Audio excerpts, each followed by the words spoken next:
How to add wireless Wi-Fi network manually on your Windows.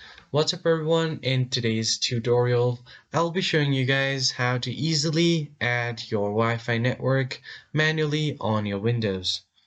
The first thing that you need to do is access your control panel.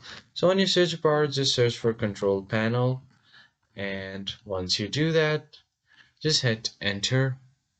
Now, if your view is by category, make sure that you set this to large icon or small icons. Then you are going to find your network and sharing center. Click right here. Then you will find different networks, the one that you are connected to. Here you will see set up a new connection or network. Click on this one, and you will have various options to choose from.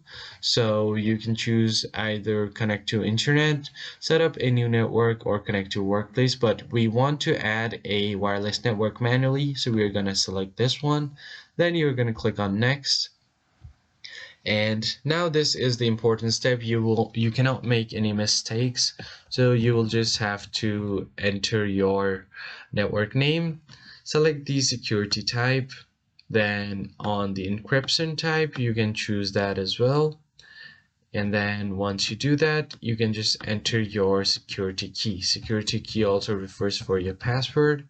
Click on hide characters if you want to hide your characters.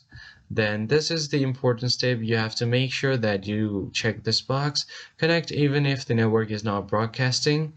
So if you select this option, your computer's privacy may be at risk, but you will have to select this option right here. Then click on next, and then your network will be successfully added right here.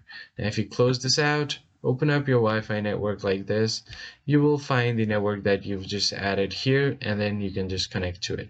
That's pretty much it. If you found this video helpful, hit like, share, and subscribe. I'll catch you guys on the next one.